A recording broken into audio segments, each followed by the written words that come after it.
So, Berto, we haven't done an episode in a long time, probably years, where we just do tough or bluff, where we talk about research and in the form of true or false questions or tough or bluff questions. So in this episode, we're going to rattle off a lot of psychological research, and we're going to test to see how stupid or dumb you are, Berto. What do you say? I think it's a great idea. This is the Psychology in Seattle podcast. I'm your host, Dr. Kirk Honda. I'm a therapist and a professor. Tough or bluff, Berto? That's tough. And my name is Humberto Castañeda, and I develop lights for lighting scenes, like in a podcast. Tough or bluff? Toughish. So for those who don't know, who might be new to the podcast, back in 2008, when we first started the podcast, I wanted to do a segment where we talked about psychological research or any kind of fact, and I quizzed the contestants or my co-hosts, Humberto and Lita at the time. And I threw it to Humberto and Lita. What are we going to call this segment? Because this is actually copied from a podcast called The Skeptic's Guide to the Universe, and they call it science or fiction. And I was wanting to copy that. And so I still listen to that, by the way. They were actually pretty heavily influential on my motivation to starting this podcast in 2008. So I threw it to Humberto, and Berto's really good with coming up with random things. And I was like, well, something kind of like maybe something bluff, because when a false is sort of like a bluff, and like I play cards, poker, and there's a game that involves bluffing. But anyway, and then you said, well, how about tough or bluff? And I thought, no, that's stupid. That doesn't make any sense. But it stayed. Okay, so Berto, tough or bluff? In wealthy countries, men and women's personalities and preferences are more similar. So in wealthy countries, men and women's personalities and preferences are more similar. Tough or bluff? That's crazy. I'm gonna go tough. Why? Because as you add more options for buying things and experiencing things, you average everything out, and so people start looking a lot closer, like the two Pareto curves start looking a lot closer to each other. Right. The two distributions, I mean. Yeah, that certainly is the knee-jerk reaction that I have to this, because you think, well, in less wealthy countries, you think they're more traditional with their gender roles. The man goes to work, the woman stays at home, but it's bluff. What? Yes. Researchers measured the personalities of 80,000 people from around the globe. In wealthy countries, there were more differences between men and women. Wow. Yeah. So shocking. Speculation, with money comes the luxury to conform to society's expectations is one speculation. We don't know why this would be, but that's one of the speculations, is that when you come from a society where you have to scrape by, then it's like, well, look, we don't have time for gender silliness. Like, we have to survive. We got to get our jobs done, and we don't have the luxury of saying men are this and women are this, because there's jobs to do and someone's got to do it, kind of a thing. Right. But who knows? Yeah. And this actually is in line with a different set of research that shows that in hunter-gatherer societies that they've studied, that there is far less gender disparity and much more egalitarianism, particularly in hunter-gatherer societies where there's a lot of resources, which is totally counterintuitive given the messages that we've been given by society that, like, primitive societies, the men hunted and beat the woman over the head with a thing, and the woman was routinely being abused because she had no power. And I don't know at what point we taught ourselves that ridiculousness, but that doesn't bear out in the data. Oh, interesting. It's a complicated thing, but anyway. Yeah. Tough or bluff, Berto? In the lab, rats choose heroin or meth over socializing. In the lab, yes. Rats choose heroin or meth over socializing with other rats. Tough or bluff? I'm going to go tough, because it's a chemical addiction. They're not going to be able to just rationalize their way out of it. Yeah. I mean, if we can't do it, we as in humans, I don't see how they could do it. Yeah, it's Bluff. What? Yeah, you're 0 for 2. Across multiple conditions, including different drugs, different dosages, and the sex of the rat, the rats consistently chose social time over the drugs. Wow. The thing is we mammals, including ourselves, crave attachment and will sometimes turn to substances when we feel alone. So, you were saying, well, humans don't seem to do it. And that is a sort of cart before the horse thing, where we tend to look at people who suffer from addiction who are isolating and depressed and distancing themselves from their family and friends, and it looks like drugs is dragging them away from us. But in all likelihood, for many people, they were emotionally dragged away from us long ago. And because of that isolation, they turned to substances, and then they really moved away from us, Interesting. Yeah. Okay. Man. 0 for 2. 0 for 2. Tougher bluff, Berto. U.S. organizations in financial decline are 2.5 times more likely to hire an Asian American CEO. Tougher bluff. U.S. organizations that are in financial decline are 2.5 times more likely during the financial decline to hire an Asian American CEO. Tougher bluff, Berto. Oh my gosh. Okay. That's a really interesting one. I'm going to go tough, but I'm going to hang my head in shame as I say tough, because I could see it. I could see like maybe the stereotype is like, oh, these Asians, they don't mess around. So like we need them to make some tough calls. And, our little white CEO here, it's good to pay him nicely, but right now I don't want him to have to fire people. So yeah, let's get an Asian in here. I could see that. I'm going to go tough. If your organization was going down the tubes, would you hire me as your CEO to pull you out of the downward? Absolutely. Oh, except that you would be too nice, because you'd be like, well, like, tell me about your feelings. How does it feel to be like I actually need like your dad or something.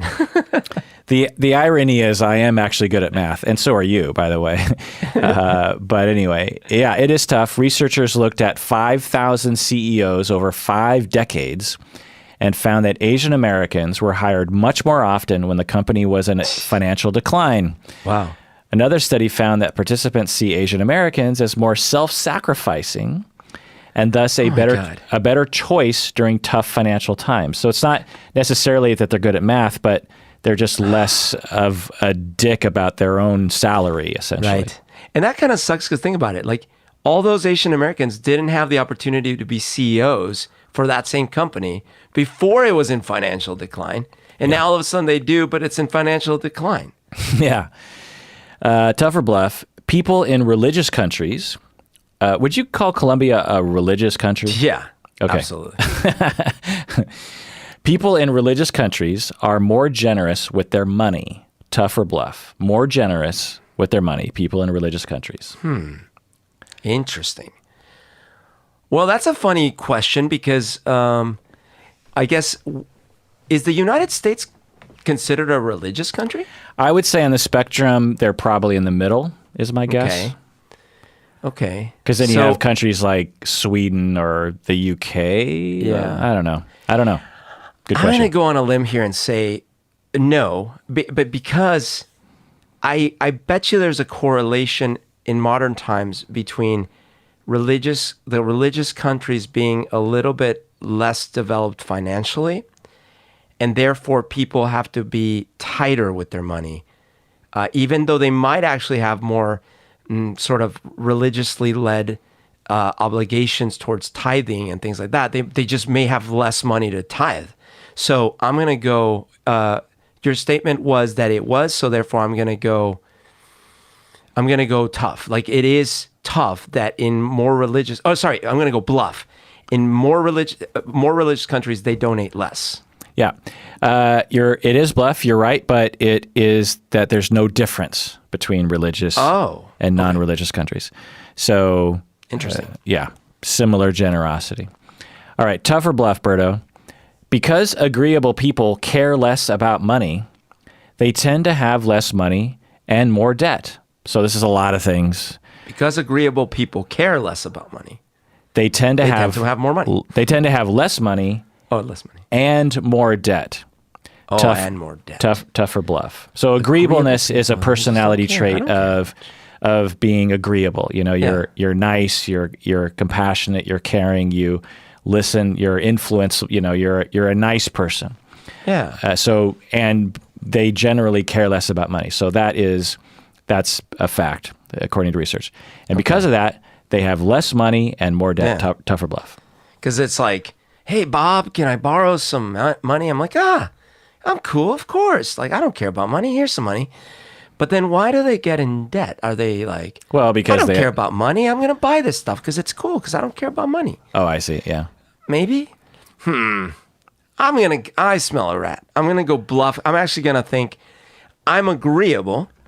I don't think money is that big of a deal. But therefore, I'm not actually so obsessed with having things. I'm like, it's okay. I don't have to have everything. I like your thinking, but you're wrong. You're 1 in 3.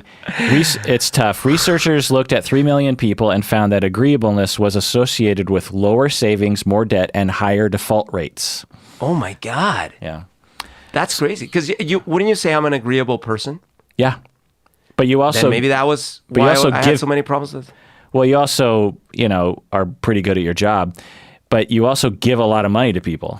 And you've been in debt a lot in your past. I know. And making lights isn't always profitable, but I'm saying like that might be my agreeable personality might be part of the reason why I had so many money problems. I thought you were saying the opposite. Yeah. Yeah, no. I'm saying like maybe that's why I had so many money problems. Totally. Well, you could imagine like when your uncle was asking you for money and like, you were... Yes, of course. If you were I don't less care about money. Yeah. If you're less agreeable, you would have been like, I don't know. Yeah. Right. So I want to take a quick detour and talk about the Michael Jordan documentary. Oh my gosh. What'd you think of it?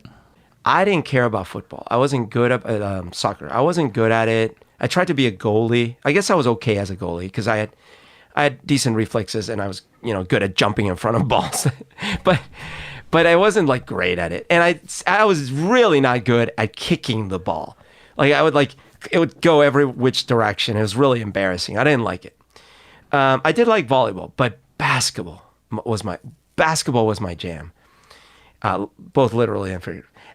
And me and a few friends, we got into it and we started playing. And then by the time I was 12, like basketball was it. I had played it all the time. And so Michael Jordan was a revelation. It was like, oh my God, how are these things possible? This guy's floating on air. And me and all my buddies, we would try to do that. So that's how I would try to play. I would jump up and try to stay in the air as long as possible and wait till the last possible second to release the ball, which of course led to me missing almost every shot. But that's the way I tried to play it. And I loved it. So that had a huge impact. It was pretty much the only sports star that I was into growing up. So anyway, when you watch this documentary, does it tickle all those childhood dreams? It tickles all the childhood dreams. Second, and this is probably the first time I've revealed this on this podcast, I haven't always worked on windows, like on windows and lights and things like this, like light fixtures. No, I haven't always. It's been 12 years. Yeah, 12 years, same job, no problem. But there was a time where I actually, unbelievably, I worked on a video game, a basketball video game. And not only that, I got to go, because I was working on a basketball video game, I got to go to see a playoff game when the Sonics were still a thing. And it was one of the famous playoffs between the Bulls and the Sonics. And it was the one where like Sean Kemp and what's his name? They like, he lands on top of him. Do you remember what I'm talking about? Yeah. Rodman is sitting there and then like Kemp goes for a dunk. It was like pretty epic. 96, I'm thinking, 97? 96, I think. Yeah. It was so awesome. So it wasn't just as a kid. During the 90s, oh man, I was obsessed. I was like devastated when he retired, then elated when he came back. And it was like this fairy tale where they went on to win another. Like, so yes, this documentary, because I've seen stuff before. It was all like the highlights, his highlights. There was that, they did an IMAX movie of his stuff. But I never heard some of these stories. And it's surprising because I was so into this. But, you know, how would I have known the stories? I didn't read trade magazines or anything. Well, did you know that this isn't really a documentary? It's just him, because it's all approved by Michael. Like, oh, okay. I didn't know that. Which it so definitely, it's very biased, I'm sure. Yeah, it definitely has that thing, you know? Yeah. Well, but a lot of the stories that they're going into about you know, all the other Pippen, like I didn't know so much about Pippen. Yeah. You know, and didn't know that much about Rodman. I didn't know he had one. And this just shows that I'm not in general like the biggest fan of basketball, in that many fans of basketball would be appalled that I didn't know that Rodman had already won an NBA the Pistons playoff. Yeah, but the thing is that I didn't, as a kid and as an adult, I've never actually followed sports. You know, I don't know the names of everyone. I don't watch all the games. It's just that Michael Jordan was on a whole other level. Yeah. So in the 90s, I followed it and all these things. So yes, I love watching those stories. I'm finding out a ton of stuff I had no idea about. It's great. Yeah, So I heard that this was the next Tiger King, that everyone was watching this, and I'm guessing a certain generation, your age and a little younger, because people my age, Jordan came on the scene a little later, although I don't know, maybe not. Yeah. I don't know. I just remember people like you and my younger brother were really into people like Michael Jordan, whereas, and I think the 90s, early 90s was a time when sports figures really became a thing. Like in the in the 80s, you definitely had your stars, you know, Magic Johnson, these kinds of people, but you didn't have posters and products and shoes and cartoons and interviews and constant media coverage like the way that Michael Jordan, you know, benefited from. He came into stardom during a time when it was the perfect storm for that kind of thing. Nike and Spike Lee, and I mean everything was just, you know, happening around him right then.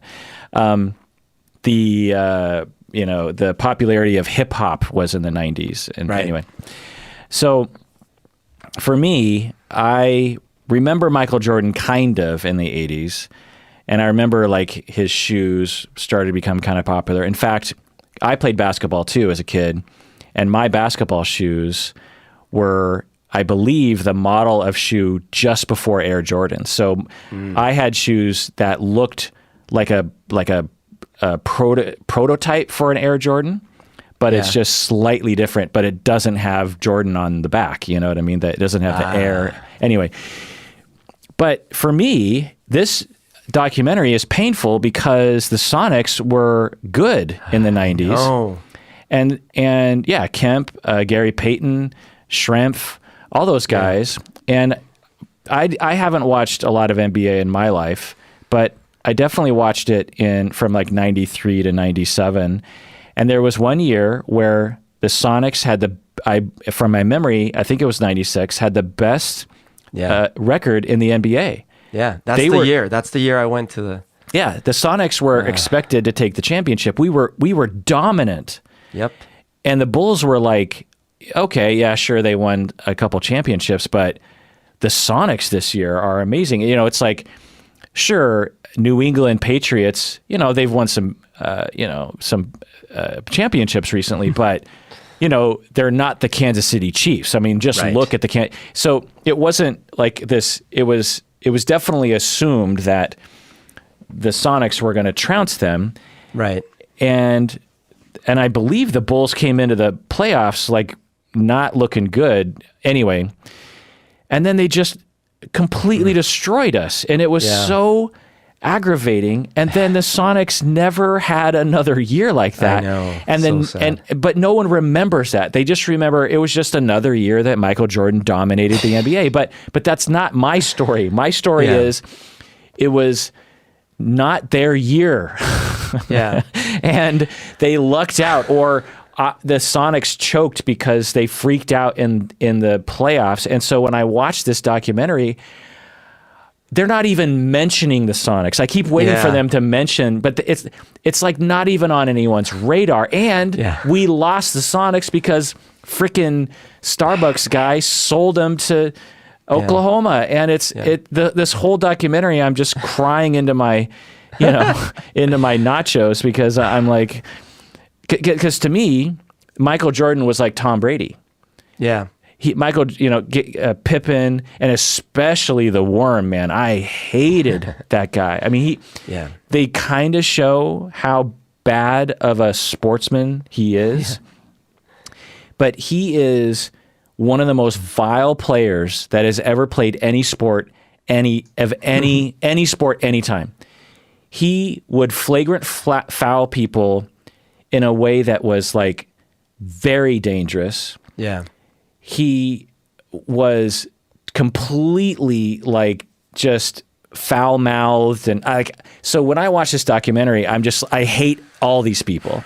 Now, it's kind of cool to see a document about the 90s and the NBA. It's interesting, all these behind the scenes.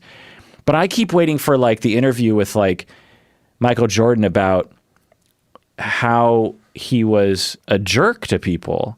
Yeah. And how does his wife feel about him? Yeah. And what's the price that he had to pay to get there? I mean, they kind of talk about it. Basically, it's just a massive highlight reel to aggrandize Michael Jordan and the Bulls. That's totally fair. And that's probably why I like it so much, because I'm just sitting there fanboying.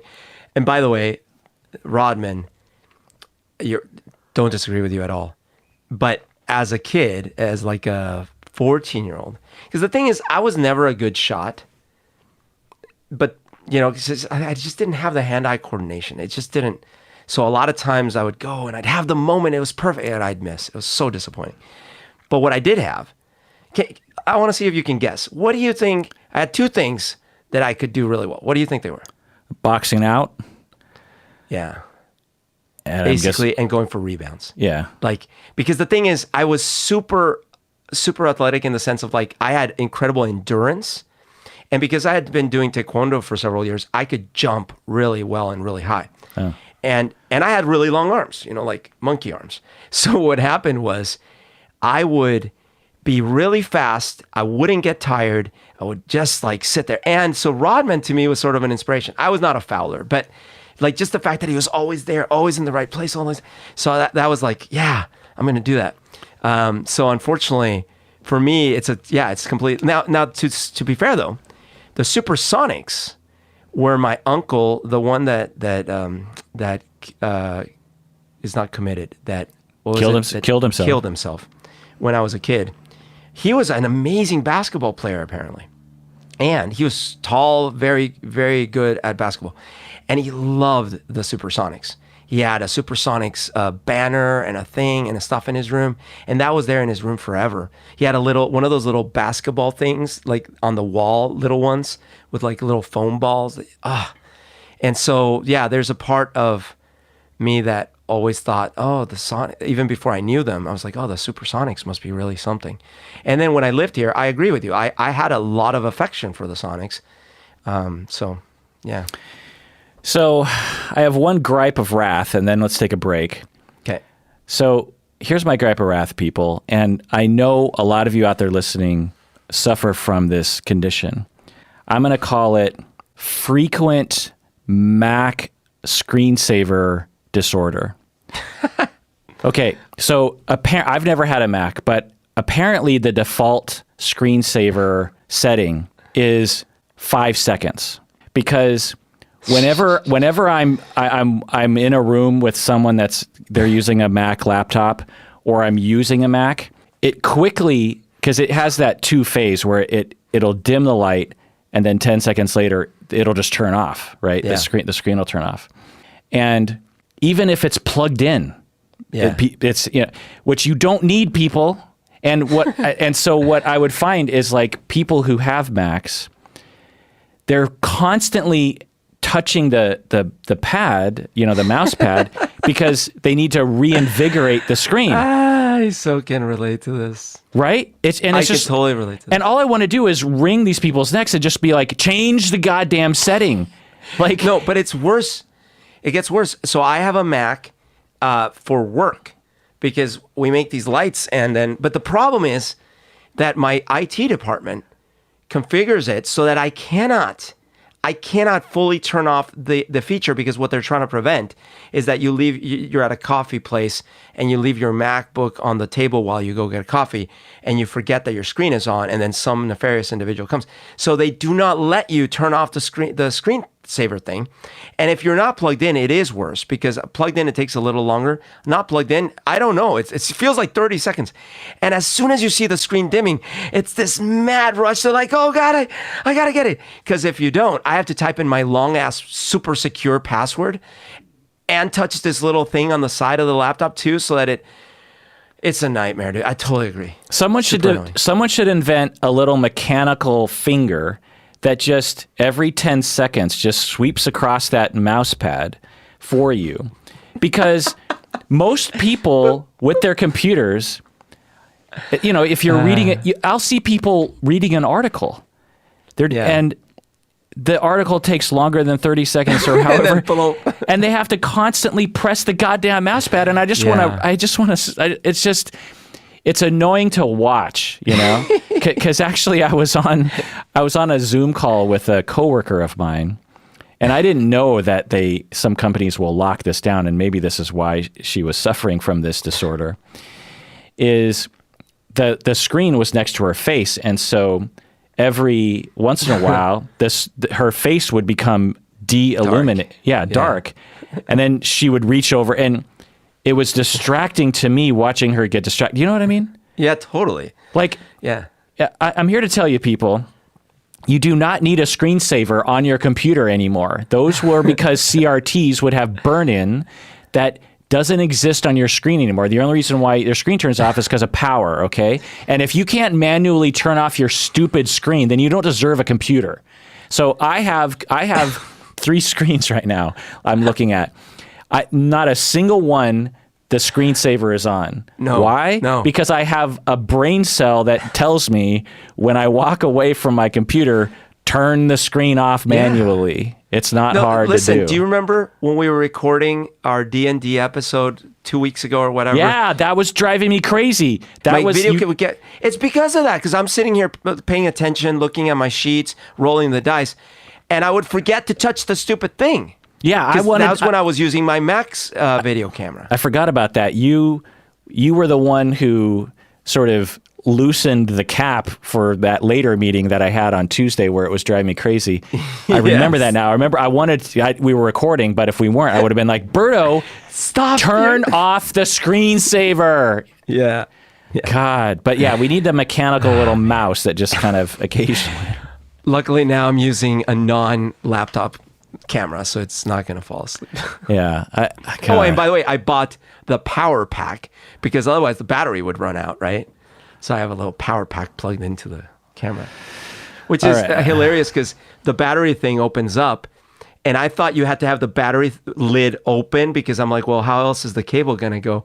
And I didn't realize that little flap there's a little flap, a rubber flap on the cover that you can pull back so you can put the cable through it. Oh. I don't know if you've... Did you look under the flap?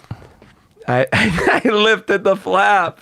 Did you lift the flap? What's in the flap? What's in the flap? All right, let's take a break and get away from these inside jokes. When we get back, let's continue with actual content for this podcast. TMBs. In the form of tougher bluffs. What do you say, Let's Berto? do it. Let's do it.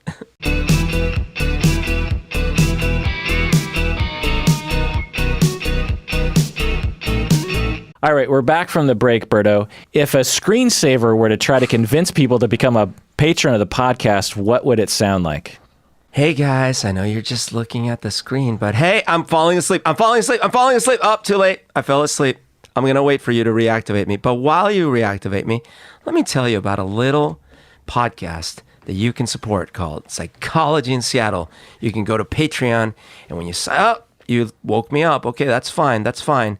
But you're looking at the screen. You're not paying it. I'm going to fall asleep. I'm asleep. It's locked. It's too late. So anyways, support the Psychology in Seattle podcast at patreon.com. God, it makes my hands sweat just hearing that. All right, tough or bluff, Berto.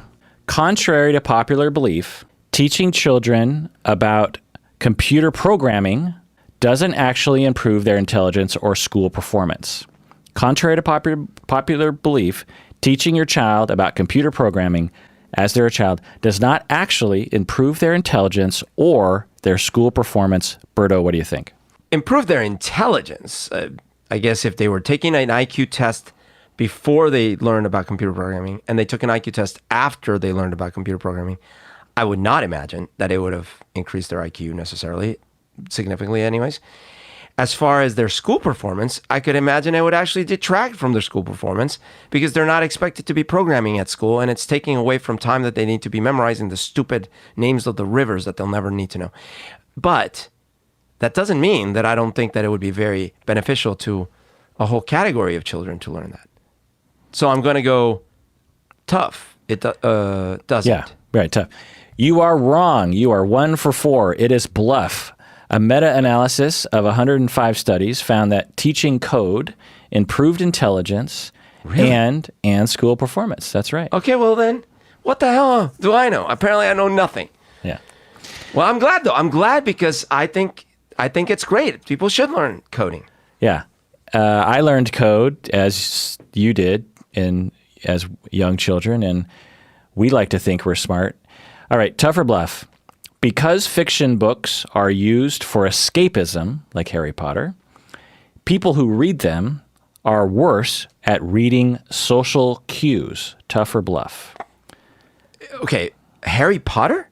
So because fiction books are used to escape reality. So not just fiction in general. Fiction in general. Yeah. People who read them are worse at reading social cues. Okay. Tough or bluff? Interesting. Okay, so a few thoughts. I think people who read probably are better at reading social cues because they get more of the insight about, because when you read, you get the mental process, which you never do in real life. You never hear someone explaining what they're thinking while they're looking at you. But when you read, you actually get all those little dynamics. But between fiction and non-fiction, actually, I'm going to go bluff. Like I'm going to say, because fiction, you end up probably having more descriptive and more variety of characters, robots, aliens, fairies, dragons. And how would you know if a dragon's upset? So you actually end up having to learn a lot more implicitly about like, okay, the dragon flapped its wings and it seemed upset. And so then that might make you more receptive to little changes in people. That might make you more. So I'm going to go bluff. It helps you. You're right. You're 2 for 4, I believe. Yes. Researchers found that fiction readers scored somewhat higher on tests regarding the ability to read social cues. Aha. The other speculation that I would say, aside from dragons, is that fiction will talk about the inner thoughts of their characters. Yeah. And that might help people to mentalize others. Yep. Tough or bluff? For children, screen time harms sleep more than early school starting times. So this is a common thing that parents will worry about. Kids, right? Their screen time, and that's harming their sleep. So for children, screen time harms sleep more than early school starting times. Tough or bluff? Bluff. I'm going to go bluff because, oh my God. Oh, talk about a gripes of wrath. Oh, this makes me so angry. I cannot tell you. I'm not a morning person. And if there are things that I hate the most in memory is waking up early to an alarm, groggy, having to go to school, half asleep. Oh, I hate it so much. So here's my thought process. Because the human sleep cycle does not work exactly to whatever time you set your alarm to, you very likely might be waking up at an off cycle, and it's going to hurt your sleep the next night. It's going to hurt your daytime too, and all these kind of things. Number one. Number two, because it's early, but you're still like interacting at night, having to do your homework, all these kind of things, you're going to end up getting less sleep and therefore less good sleep. So I'm going to go It's actually it's Bluff. It's the morning wake up times, the early ones that affect you more. Good. You're 3 for 4. Yes. It's Bluff. Researchers found that early school starting time had a much higher effect on sleep. Having said that, for each hour of screen time a child has during the day, the child has 8 fewer minutes of sleep per night on average. So both have an effect, but particularly early starting time. Yeah, it's ridiculous. I remember when I look back at high school, I thought there was something wrong with me, but I basically slept for the first 3 hours of school. Yeah. And I would actually sleep through lunch sometimes. Like I remember one time, I got roused from my nap, and I got my lunch and I started walking to the lunchroom, and someone was like, "Where are you going?" I'm like, "It's lunchtime," and they're like, "No, you slept through lunch." and I was like, "God damn it!" But oh my God. But yeah, I was just, and today to this, and everyone in my family, we're night owls. Like, yeah. I have to force myself to go to sleep at like 2 a.m. because if I don't force myself to go to sleep, I'll just stay up all night. But man, in the morning, forget about it. I'm just like, ugh. Yeah. Totally. Tougher bluff, Berto. Americans today prefer their politicians to play nice. Tougher bluff. Americans today prefer their politicians to play nice. Tougher bluff. Oh man, Americans prefer their politicians to play nice? This is a tough compared to previous times. So yeah, compared to previous times. Yeah. So this compared to the one. 90s, today Americans want politicians to play nice. Okay, this is a tough one, but I'm not saying tough yet. I'm just saying it's difficult because like I see people wanting that, like saying people should just, why are they accusing each other of everything? Why are they being so mean to each other and stuff like that? But I don't know that they vote that way. So, but fine. I'm going to go tough. They say they want that. No, it has to do with actual outcomes, not self-report. Okay. Well then, no. I'm going to go bluff because that doesn't seem to be how it nets out in elections. Well, certainly not the discourse, because it's hard to know why people get elected, but it is. Yeah. But it's tough. It is. I think you're 3 and 5 now or something. I'm not sure. Man. But researchers looked at data from the 90s and today, and they found that in times when politicians were more nicer to each other, public opinion polls rated them higher. So that's certainly not what we're telling ourselves. That's not the narrative that we're saying. Yeah. Researchers also found regarding Trump that diehard Trump supporters rated Trump more favorably when he was more civil. Okay. So even Trump supporters want Trump to be nice. Okay. But in the 90s, we valued it less, which is totally counter to the narrative. And that's why we need research to show us reality instead of just using intuition. Yeah.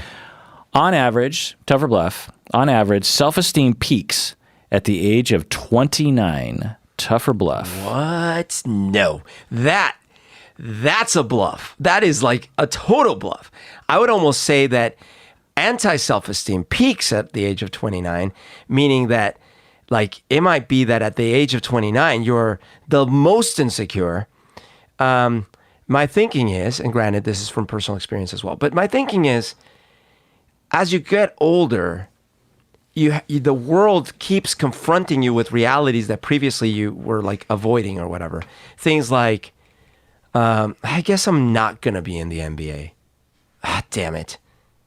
But then maybe that's okay. Maybe it's okay to be happy with what I'm doing here. Whereas like in your 20s, you're like, why am I not in the NBA yet? So I'm going to go bluff. It is bluff. I'm not quite sure if the curve of self-esteem it lines up with what you're saying, but self-esteem is low when we're a young child. And it's also low when we're older, so beyond 70 on average. So it basically steadily increases all the way to 70. It peaks at 70. It peaks at 70. Okay. Yeah, and then it starts to decrease slightly, not much, and as we age from that point forward.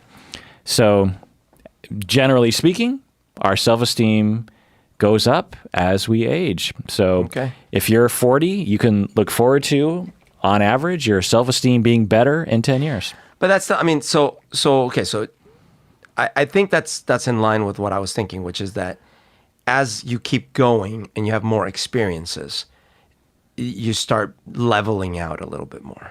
Right. Yeah, absolutely. So, tough or bluff, Berto? People who catch yawns from each other are more likely to donate to charity. What?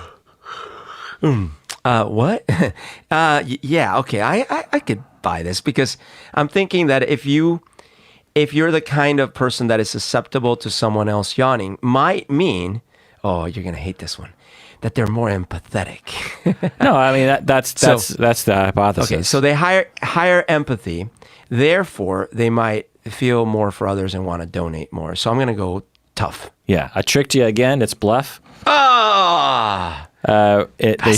Research found that people who are susceptible to catching yawns are no more likely to donate to charity.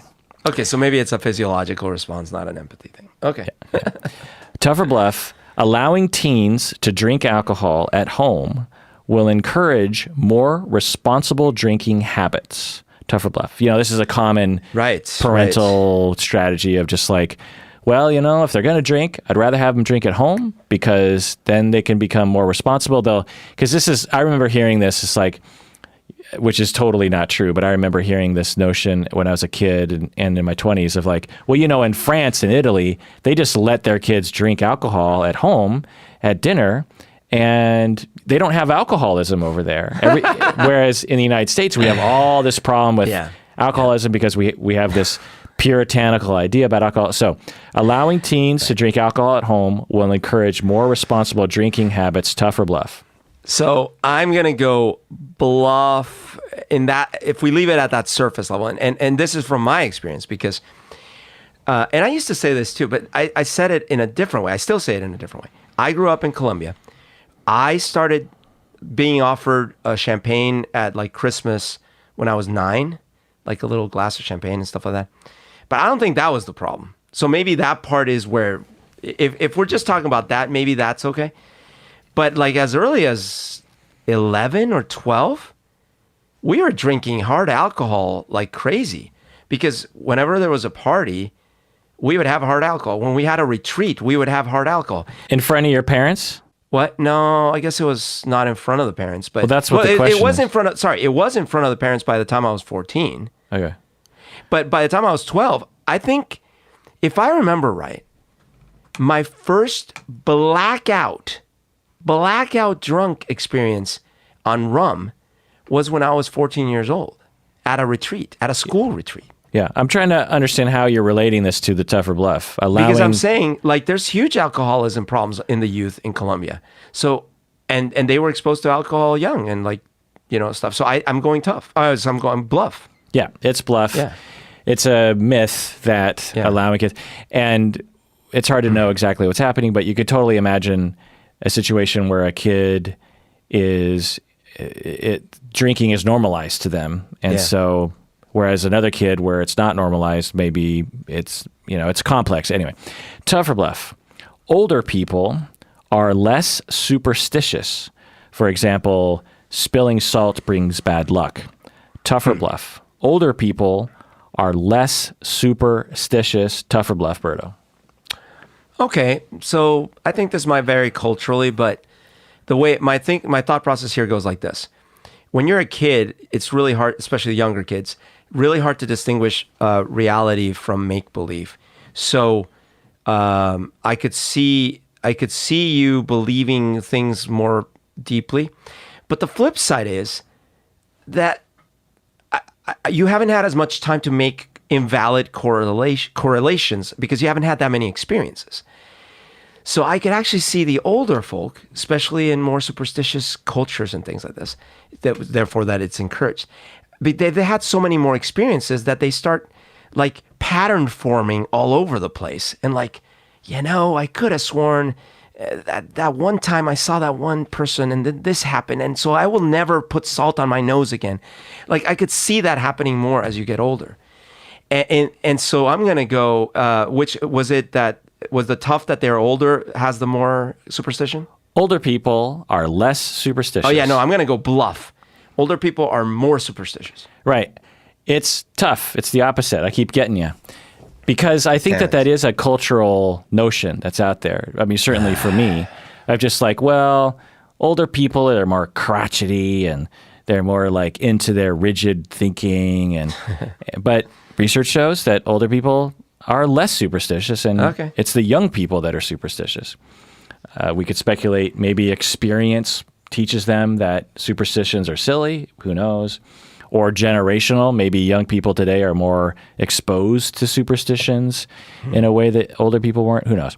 Tough or bluff, 7% of boys and 5% of girls report they have been cyberbullied by other kids.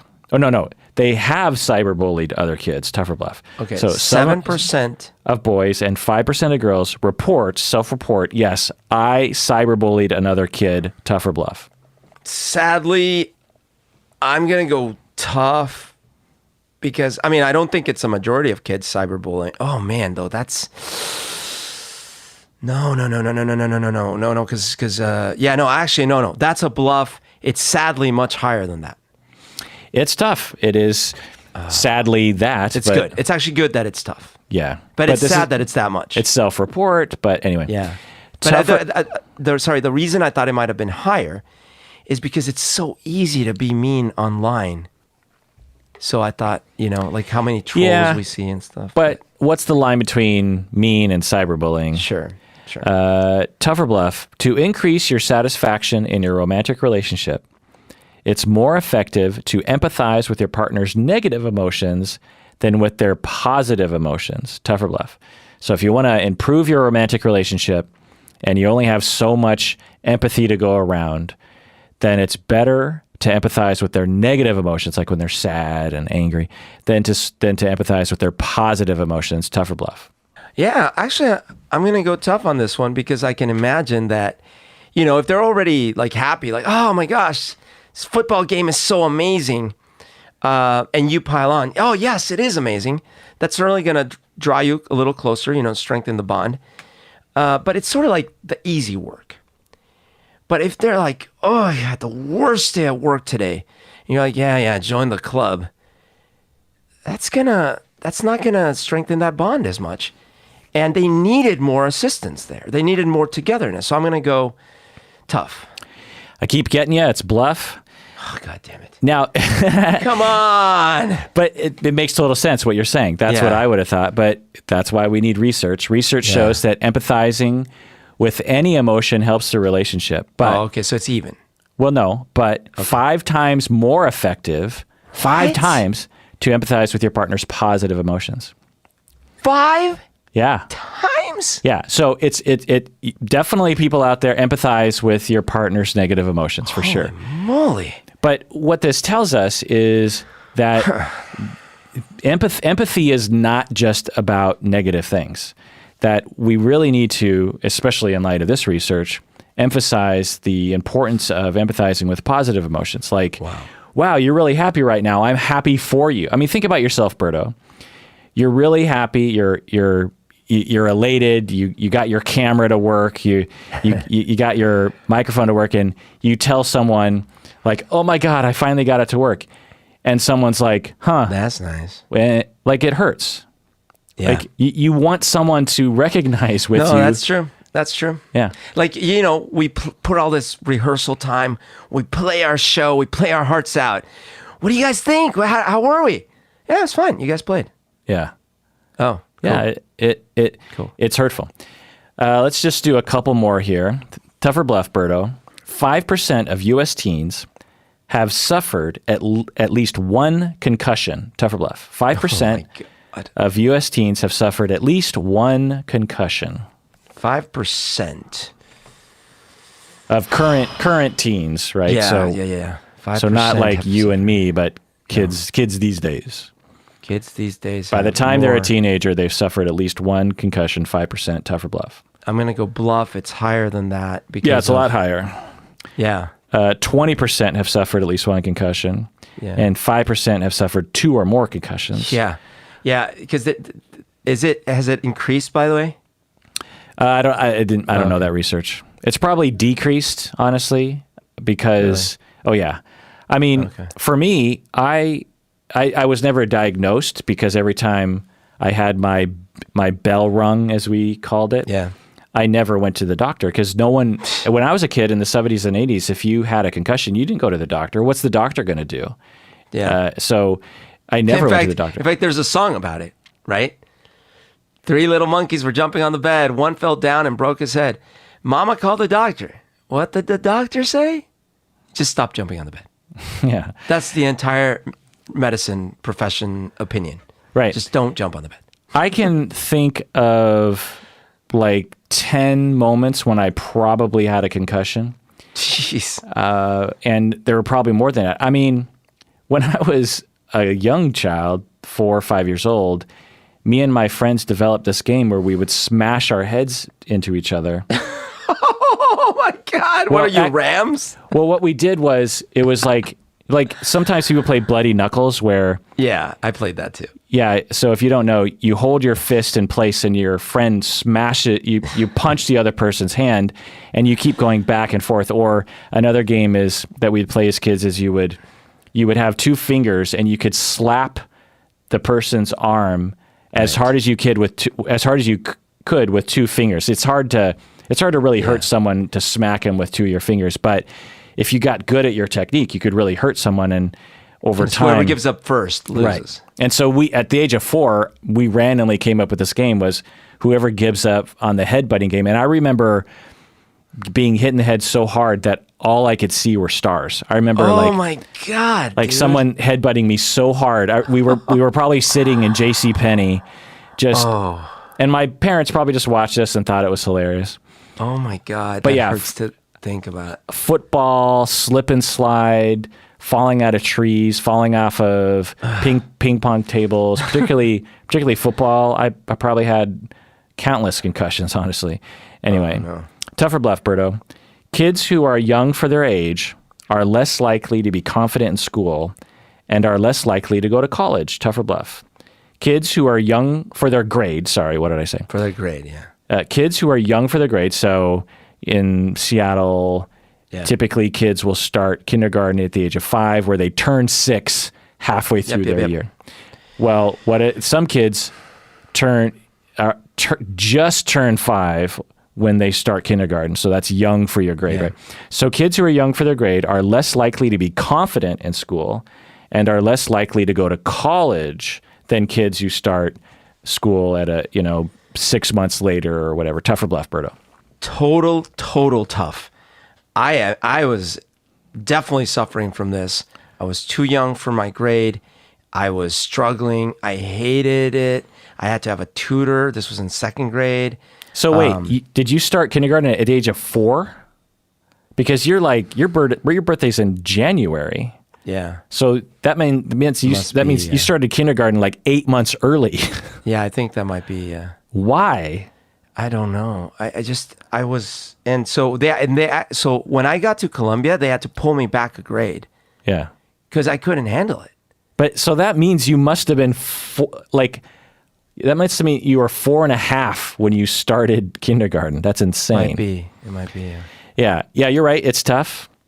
They found that 58% of teenagers who were older than most of the students in their grade enrolled in college compared to just 52%. Oh, okay. So the older kids, 58% of them went to college, and the younger kids, 52% of them went to college. Difference. Yeah, right. Just based on the fact that they went to school earlier, which makes total sense.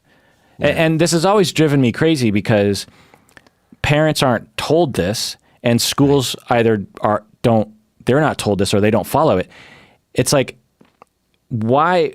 Of course, we would understand if you put a kid that's 3 years old into kindergarten, that's going to be a problem. They're Yeah. not developmentally. They're smaller. They're immature. They can't self-regulate as much. So we all understand that there is an effect of having a kid that's too young going into school is going to have a negative effect. Most of us can intuit that. But somehow when it comes to kindergarten for people that are on the borderline where, you know, their birthday's in the summer and they could go to kindergarten this year or they could go to kindergarten next year, you know, it's according to the school district's rules, it's optional to the parent. Somehow there's this assumption, it's like, well, it doesn't matter.